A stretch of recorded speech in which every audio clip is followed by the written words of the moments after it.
সুপ্রিয় চাকরি প্রত্যাশী বন্ধুরা,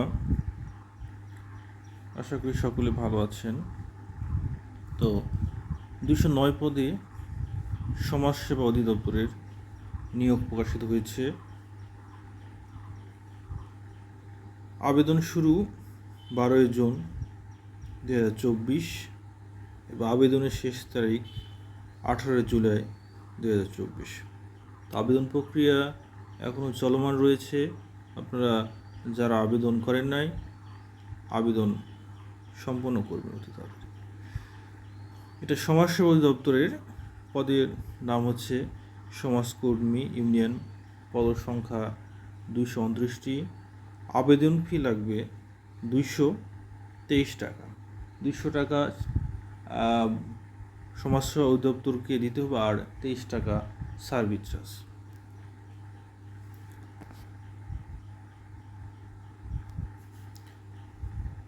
এটি 16তম গ্রেডের একটা জব।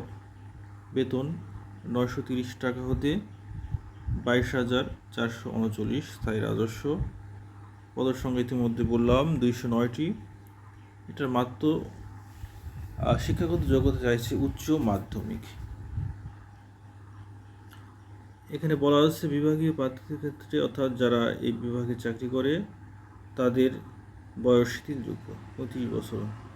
সবচেয়ে গুরুত্বপূর্ণ বিষয়, যে সকল জেলার প্রার্থীদের আবেদন করার প্রয়োজন নেই বা আবেদন করতে পারবে না সে বিষয়ে উল্লেখ করেছেন: রাজবাড়ী, বান্দরবন, খাগড়াছড়ি, রাঙ্গামাটি, জয়পুরহাট, গাইবান্ধা, লালমনিরহাট, ঠাকুরগাঁও, মাগুরা ও ঝালকাঠি। তবে এতিম, শারীরিক প্রতিবন্ধী কোঠাদের প্রার্থীদের ক্ষেত্রে যে কোনো জেলার প্রার্থী আবেদন, অর্থাৎ যারা এতিম এবং শারীরিক প্রতিবন্ধী তারা যে কোনো জেলার প্রার্থী আবেদন করতে পারবে।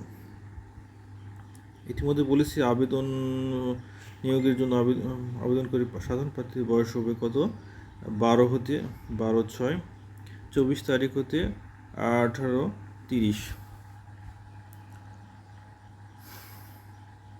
নিয়োগের ক্ষেত্রে সরকারের বিধি এখানে বলা হয়েছে, নিয়োগের ক্ষেত্রে আবেদনকারী সাধারণ প্রার্থী যাদের কোঠা নেই তারা 18 থেকে 12/6/2024 তারিখ 18 বছর থেকে 30 বছর হলে আবেদন করতে পারে। বীর মুক্তিযোদ্ধা ও বীর শহীদ মুক্তিযোদ্ধাদের পুত্র কন্যাদের ক্ষেত্রে 18 থেকে 32 বছর করতে পারবে। বীর মুক্তিযোদ্ধাদের পুত্র কন্যাদের বয়স 18-30 বছর। আচ্ছা, শারীরিক প্রতিবন্ধী প্রার্থীদের জন্য বয়স 18 থেকে 30, অর্থাৎ বয়সের কোনো এফিডেভিট গ্রহণযোগ্য হবে না। এখানে বলা হচ্ছে যারা সাধারণ প্রার্থী যাদের কোনো কোঠা নেই, মুক্তিযোদ্ধা বা এতিম বা শারীরিক প্রতিবন্ধী তাদের ক্ষেত্রে বয়স 18 থেকে 30 হতে হবে, এবং যারা মুক্তিযোদ্ধা বা শারীরিক প্রতিবন্ধী তাদের ক্ষেত্রে বয়স হবে 18 থেকে 32। আচ্ছা, এখানে বলা হয়েছে একটা নিয়োগের ক্ষেত্রে সরকারের বিদ্যমান বিধান সকল ক্ষেত্রে কোঠার যথাযথ ব্যবহার অনুসরণ, অর্থাৎ কোঠা বলবৎ থাকবে। আবেদনকারী মৌখিক পরীক্ষা অংশগ্রহণের জন্য নির্ধারিত, অর্থাৎ সকল মূল কাগজের সত্যায়িত প্রথম শ্রেণীর গ্যাজেট দ্বারা কি করতে হবে? সত্যায়িত করতে হবে।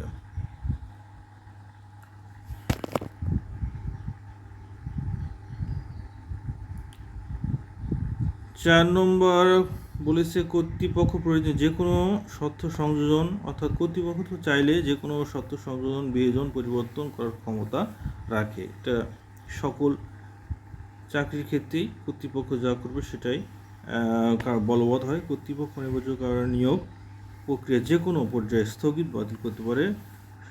আবেদনপত্র মূল পত্র সংখ্যা শর্তাবলী, এটা কি আপনার যারা টেলিটক সিম রয়েছে বা আপনারা বিডি জবসে অ্যাকাউন্ট খোলা আছে তারা টেলিটকের মাধ্যমে নিজের মোবাইল ফোন থেকে অ্যাপ্লিকেশন করতে পারেন।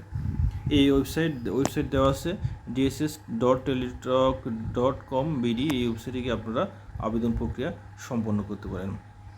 ছবির আকার হবে ছবিটা করতে হয় 300x300 দৈর্ঘ্য প্রস্থ, এবং স্বাক্ষর হবে 300x80।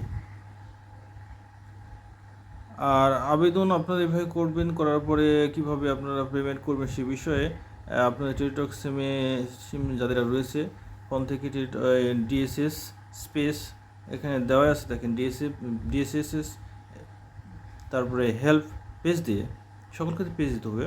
হেল্প ইউজার, আপনার ইউজার আইডি যে আসবে সেটা ইউজার দিয়ে দেবেন। ইউজার আইডি আসার পর আপনাকে একটা পিন নম্বর দিবে।